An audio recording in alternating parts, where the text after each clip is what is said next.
Hi guys, and welcome to episode 3 of Ready Steady Read.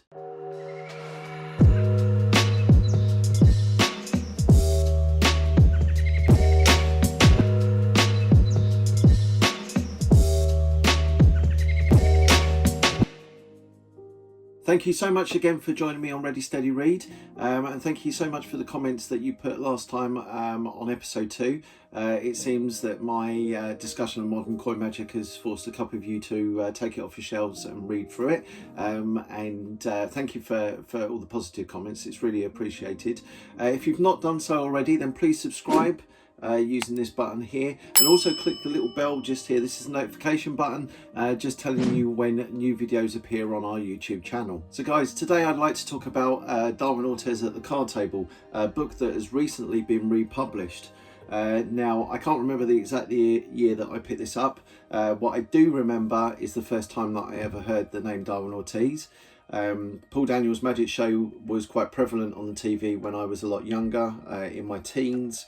And it was quite often the case that if you look through the listings on the TV guide, occasionally you would see in there mention of who was going to be on, what guest magicians were going to be on that show that night, or what speciality acts. There was more listings of the speciality acts than there were magicians, but occasionally magicians would turn up.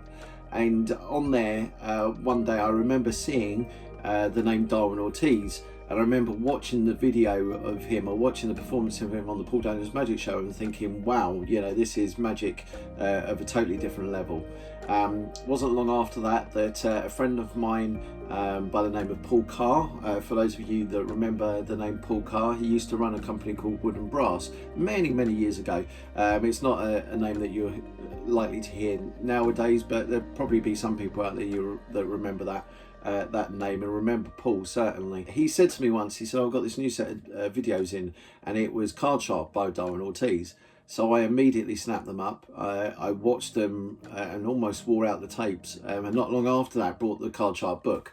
Totally enamoured with it, and I'm sure that will become another Ready Steady Read episode at some point. Absolutely love the material in there, and was craving for more, and that's where Darwin Ortiz at the Card Table came in. I was introduced to this book, which is split into 2 parts. So let's look at this from the very beginning. So the first part is Card Table Artifice. The second part is Legerdemain, so magic. So we'll start with the first part, Card Table Artifice. Now, it'd be easy for you to look at this word and think, Card Table Artifice, what does that exactly mean? Does that mean difficult sleight of hand? Does that mean gambling routines? Well, it certainly means the gambling routines. Whether it means difficult sleight of hand is up for interpretation. It can mean sometimes sleights or challenging sleights, slightly more difficult sleights that you maybe not used to. But let's face it, you know, if you read the description of an effect, or you see an effect and you like the effect, then why not put in the effort to maybe learn the more complicated sleight of hand or more complicated techniques to be able to do that effect. You know, I'm a great believer that if an effect is strong enough, and it's strong enough for your lay people, then why not use slightly more complicated methods to achieve that effect, if they are the best methods for achieving that effect. Because sometimes even basic methods, or what we consider basic methods, can produce strong effects. So it's really an aesthetic choice. It's really a choice that you have to make and think, well, you know, if it's worth the effort because this is what it achieves, then I'm going to put in the time to do it. There's a lot of great material here. You know, if gambling routines aren't necessarily your bag, then I wouldn't dismiss them. Some of the strongest magic that you see, either nowadays or, you know, possibly that you've ever seen, include gambling effects. There's an effect that is in here called Mexican Poker, which is a multi-phase effect that seems truly hands-off, but honestly, you know, it's an effect that I guarantee if you read through it and you put it into practice, you will be doing. There's some slightly more challenging effects in here. There's effects that maybe use riffle stacking. There's effects that use maybe second and bottom deals. There's effects that maybe use some techniques that you're not necessarily familiar with or may consider difficult, but again, you know, if they're worth learning, then learn them. And where a description is needed, that is actually described in here. So there's a great amount of material in certainly the card table section that I think, you know, if you get your teeth stuck into it, then you're gonna love it. And you're gonna love performing it for your lay people as well. Important point here, it's easy to think that gambling routines can be long, they can be boring, and you need to know a lot about terminology to be able to present them. You don't, right? Background knowledge goes a long way, certainly, but routines in here capitalize on effects that are very clear to your audience. I'll give you an example. In here there's an effect in the card table artifice section called Vegas Shuffle, which essentially is a demonstration of full shuffles that has a magical climax in it where reds and blacks separate out. It's a very clear plot. The audience can very clearly see what's happening with regards to the shuffles, and yet and they're very clear at the end exactly what's happened. The reds have separated out from the black. So that is just an example of a gambling routine that becomes very, very clear when presented very, very well. So check out the card table artifice section, certainly, rather than just jumping immediately to the magic section, the Jardin section. So on the back of that, the Jardin section, the magic section, really contains some superb magic. The dream card, the impossible looking card trick, that is described right at the very beginning of this particular section. There is an effect in here that is a way of doing Roy Walton's card warp. Card warp itself isn't described, but there's a presentational part that you add onto card warp that kind of gives it a bit more sense, so that's worth checking out. It's called the Card Warp deck. That's what I'm going to leave you with. Check it out when you get the book. There's also Jazz Aces, New Modern Jazz Aces. Jazz Aces is a great Peter Kane effect, recently performed superbly by Craig Petty on Facebook. It's a brilliant effect, that's worth checking out. There's an effect called Hitchcock Aces. If you like ace assemblies, then you're going to love this, because not only do you get suspense, but you also get surprise as well. So that's another great effect worth checking out.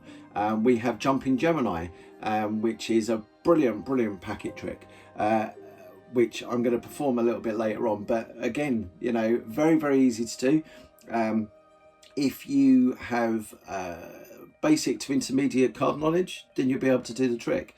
There is a hands-off mind reading effect, which actually employs something that I think is the most diabolical thing in the book, certainly in this particular section, and that is a little known gem called the Sidestep secret. This was discovered by Darwin Ortiz and exploited in this book, or talked about in this book, and it is basically a way of taking a new deck, opening it out the seal, shuffling it and putting it into Sidesteppings right in front of your spectators. So if you think of the applications of this, the potential of this, if you do any stack work, or if you do any effects that use Sidesteppings, and you know Sidesteppings, then it's brilliant. You take out your deck, and before your performance, you unwrap it, unseal the deck, give it a shuffle, and then you're able to do your Sidesteppings miracles with it. So it's worth checking out, as is the trick that obviously uses it as well. One of the things that I was going to say about this book also is that you get lots of little presentational tidbits as well. There are more Darwin Ortiz books that we're going to cover, because I'm a big fan of his. They will be covered in future Ready Steady Reads, including my favourite book, Strong Magic, and my second favourite book, Designing Miracles. So we will talk a little bit more about it, but it's important that you realise that in here you're getting insight from someone that has performed these effects for the lay public hundreds and hundreds of times, and you're really getting the experience there. So why wouldn't you want to take that on board? Why wouldn't you take advantage of that? So that's pretty much it for Darwin Ortiz at the card table. It's a brilliant book. It's a very insightful book. Yes, it will challenge you at times, but there's tons of great material in here that is well within the capabilities of anybody that can do basic to intermediate card magic. So if you're interested in this book, then check it out now. So just before I leave you today, I posted last week on Ready Steady Read episode 2 a question about how you read magic books, and some of you commented, and Tom Rolfe, my friend in Canada, he put a comment in. He said that one of the things that he likes to do is he likes to find somewhere nice and quiet to read his magic books in, which I think a lot of people do, especially people that read books anyway other than magic books. you find somewhere that you want that's quiet, that you're not going to be disturbed, so you can take the information in. He also makes notes in magic books, which I know people that do. Some people are brave enough to make pencil notes in the actual books themselves. I'm not brave enough to do that. One popular thing to do is to take post-it notes, the tabs, and put those in as well. Tom, in his comments, said that he writes them down in notebooks, so he writes page references, things that he wants to remember as well. So they're all great ways of kind of taking your magic books and just making them so much more than just opening them up, learning a trick, and then kind of moving on. He also said, which I thought was a really valid point, that he doesn't necessarily read a magic book from start to finish. And what I mean by that is that we're conditioned as humans to read books from the beginning to the end, and the same is true with magic books as well. But he doesn't. He kind of looks at something that takes his interest, and then he might flit to different points in the book.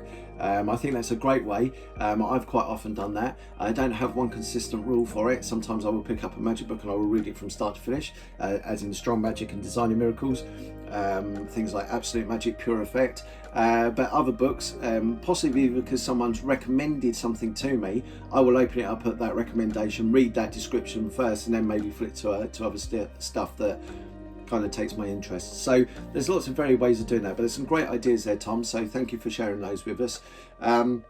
Rob Jacks, he also wrote in to say that he prefers to have somewhere that's nice and quiet, which is great. So wherever really you can find the quiet time to absorb the information, then that's great. So some good ideas there, and certainly worth thinking about. So today, I thought it would be interesting to see exactly how people, why people go for magic books over other medium, or whether they kind of mix and match, and why they mix and match. So if you have any comments about this, then please put them underneath the video that you see. I'd love to hear back from you. Also, as a little aside, if you have heard of Wood and Brass, who I mentioned earlier on, and Paul Carr, then please, put those in the comments as well. I'm always interested to hear of people that have crossed paths with Paul. So if you have those comments, then please put them in. Make them decent, make them publishable, please. If you don't want to put them publishable, then please PM me. But I'd love to hear back from you about those subjects, so we can talk about them on the next episode. So with that in mind, that is it for me today on Ready Steady Read. I'm going to leave you with a performance of Jumping Gemini from Darwin Ortiz at the card table. If you'd liked what you've seen, then please comment below, and remember, click the subscription button and the bell that notifies you when new videos go back up onto our YouTube channel. And with that, it only leaves me to say, my name's Andy Smith. I hope you enjoyed today's episode, and I will see you next time on Ready Steady Read. Do you know, it can be quite daunting to try and ask someone to remember cards from a deck, especially if there's 52 choices here. So I've come up with a way to actually help people remember cards, but remember cards that they don't feel intimidated by. In other words, just some that form a small packet. I only have 4 cards here. There are 1, 2, 3, 4 cards, and just 1, 2, 3, 4 cards. All of the backs are the same in this instance, like so, but there's one card that you need to keep your eye on, in this case the 2 of Hearts. Now, no matter where I put the 2 of Hearts, if I was to place it on bottom, all I have to do is just flick like that, and the 2 of Hearts will always rise to the top. Here we have the 2 of Hearts plus 1, 2, 3 cards. All I have to do is just flick like that, and the 2 of Hearts will come to the top. Even if I was to place it into the middle of the pack, all I have to do is just flick, and the 2 of Hearts comes to the top. Even if I was to place it down here on the table, it's just a little flick, and the 2 of Hearts will come to the top. Even if I was to place it on the bottom of the pack, a little flick, and the 2 would come to the top. Remember, if I was to place it on the bottom of the pack, just a little flick would mean that it would then come to the top. Even if I was to place it down here on the table, it's just a little flick, and the 2 of Hearts comes to the top. And remember, I'm just using 1, 2, 3, 4 cards. Quite often people think that I'm using all of the same card, and they'd be right. This card, for example, this happens to be the 10 of Spades. This one here, this happens to also be the 10 of Spades. This card here, this happens to be the 10 of Spades, and this one over here, well, this happens to be the 10 of Spades as well. So that's 1, 2, 3, 4, 10 of Spades. Quite often I get asked what this trick's called, and I say it's called the king trick. And when asked why, I say, well, it's very easy. It actually uses 1, 2, 3, 4 kings.